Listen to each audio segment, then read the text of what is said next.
This is apropos.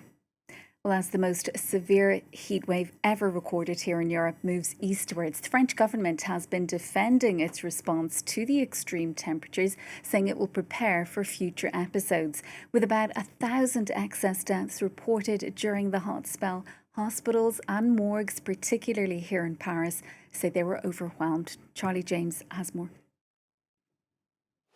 Across France, funeral homes are overwhelmed. At this mortuary in Paris, the owner has seen a 15% increase in deaths. Over the past 48 hours, the number of phone calls and responses has risen significantly for our company and for our colleagues too. Since Wednesday, the death toll has been climbing, and Monday, authorities reported at least 1,000 more deaths than normal. And that figure does not include all the people who died in their homes. The figure of 1,000 additional deaths should be treated with great caution for now, because only deaths occurring in major healthcare facilities are recorded electronically. Deaths at home and in most nursing homes are documented using paper death certificates, which will be submitted to local town halls on Monday and won't be officially recorded until the beginning of the week. The highest excess mortality rates happened in these western and central regions, and 85% of the victims were over age 65. The handling of this heat wave has become highly political in France. With hospitals strained and buildings not made for extreme heat, far-left and far-right parties have both accused recent governments of failing to prepare enough. Former Prime Minister Elisabeth Borne rejects that criticism. I believe we've begun the adaptation process. We're obviously not at the end of the road yet. I think these reactions are once again more about political posturing. France's hottest day on record has passed, but the death toll is expected to rise further. And a new heat wave is already forecast for early July. With more, we're joined now by Ronita Bardhan, Professor of Sustainable Built Environment and Health at the University of Cambridge. Ronita, thanks so much for being with us on the programme. As we've been saying repeatedly over the last few weeks, heat waves are becoming more frequent and intense. From an urban architect's perspective, what makes a city resilient or, like Paris, vulnerable to this kind of extreme heat? Thank you so much. I think climate change is fundamentally changing the role of architecture or city design. And we have seen in Europe's recent heat wave exposed that most of our buildings are designed for a more cooler climate and to retain heat in winter, not reject it in summer. One most important myth that needs to be clarified, the problem is not insulation, it's incomplete design. So buildings overheat because we fail to control where heat comes from and how it escapes. A good ventilation is a part of the solution, not the problem. And when it comes to combined with external shading, access to cross ventilation, reflective roofs, and other sorts of things that keep the heat away, and a well-designed window probably, it helps keeps homes much more comfortable with winter and in both winter and summer. And so, at a most individual level, I believe one of the simple action could be using of or closing external blinds before sun enters, and ventilation at night, which is biggest important thing now because our nighttime temperatures indoors are becoming extremely high and making us much more vulnerable to it. And you mentioned design there. How much of the urban heat island effect can realistically be reduced through redesign when we look at a city with Paris with so many old buildings and very, very little new development actually taking place? Yes, absolutely. So we have to understand urban heat island effect is primarily a nighttime effect. So when the outside radiation has gone down, when the temperature still are not able to escape the urban space, primarily because of the greenhouse gases also as a contribution, this is where we feel that this where the nighttime temperatures will be significantly higher. That can affect the outdoor as well as indoor temperatures, because if the building cannot flush out the heat, then it's quite significantly high. when we have to do is in cities that are already built and we cannot have new builds, I think retrofitting cooling becomes the biggest endeavor. Trees and greenery is a bigger aspect of urban design that can actually keep cities much more cooler and keep the urban heat island effect away. But that requires for us to understand that not all trees will cool equally in every place within the city. There are certain urban forms that allow for trees to perform effectively to provide their cooling. We also need external shading devices or external areas which could be act as cooling centers that can help in not just keeping the heat away, but also provide ample areas of ventilation within the urban space. So these are very uniquely designed within an urban form, within a particular setting, very contextualized. So when we are thinking about greenery, planting trees, we also have to think about the urban morphology of that area. And the French government meeting today to talk about all of this, it says it's going to be preparing now for future episodes of extreme heat. We could have another heat wave on the way within weeks. Obviously too late for the government to do much about that at this point. But if you were advising the French government or another government here in Europe that isn't really dealing with all of this very well, what would your main priorities for it? What would those priorities be? Absolutely. I think in the short term, we have to think about how to alert the citizens about the incoming heat wave and how to make them aware about what sort of protective measures that they can take.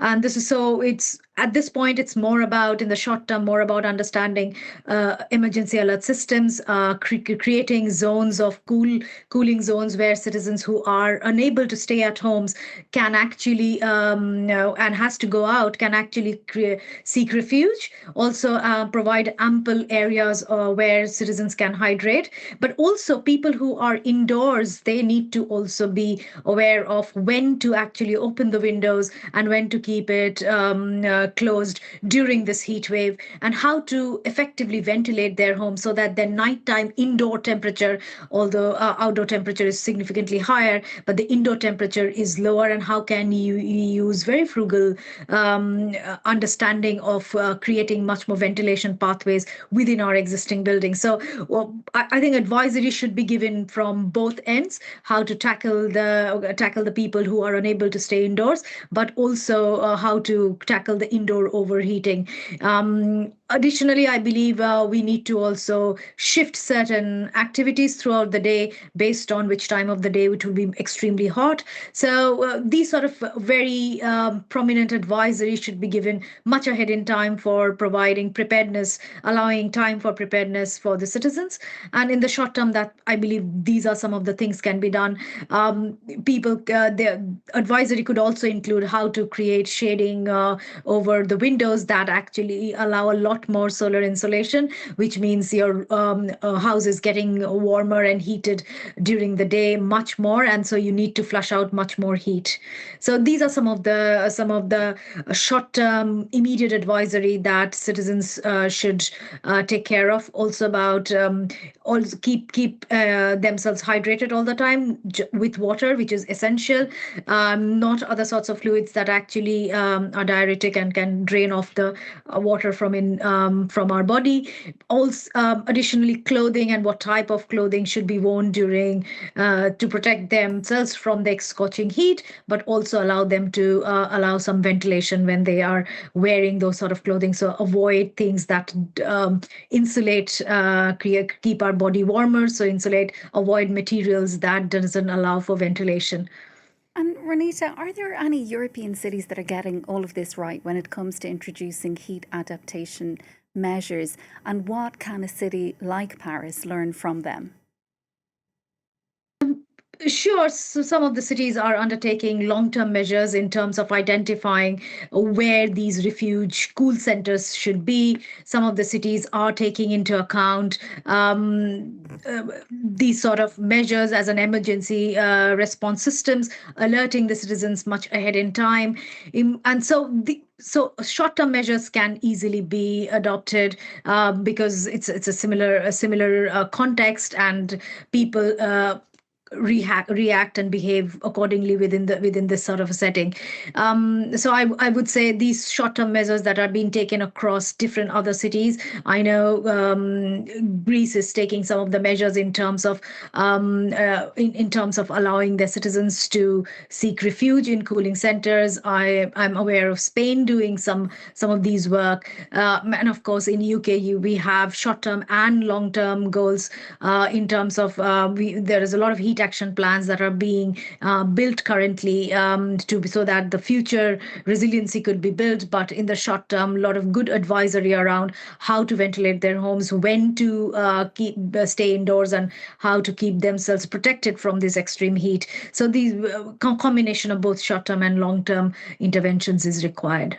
And are there solutions that we might say are more politically difficult, do you think, but they're ultimately unavoidable? And what will our cities look like in 10 to 20 years' time if, measures to adapt to the heat aren't actually implemented? So we need to understand that this heat story that we are seeing currently, or living actually through it and braving it, is not just one of a time incident that will occur and vanish, and we will not see this anymore. This is not going to be Europe's future, particularly the continent at large, will be facing much more frequent heat waves, and probably, if not more intense. So we need to be prepared. For decades, we have prepared ourselves, our built environment, to protect ourselves from extreme cold and keep the heat indoors. And that's why our buildings have been designed so that we also meet our net zero targets. But in the long term, we also have to incorporate the aspect of indoor overheating during summer and how to protect our citizens.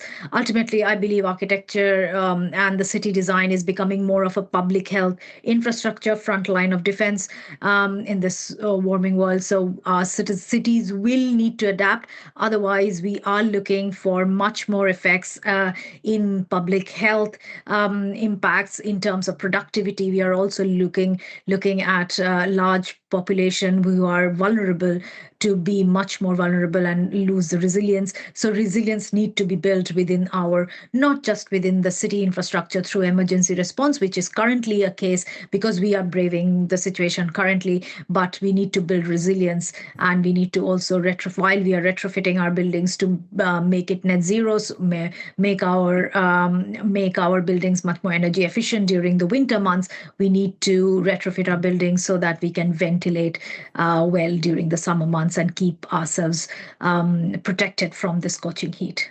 Ronita, thanks so much for being with us on the programme. We'll have to leave it there for now. That is Ronita Bardhan, Professor of Sustainable Built Environment and Health at the University of Cambridge. Thank you.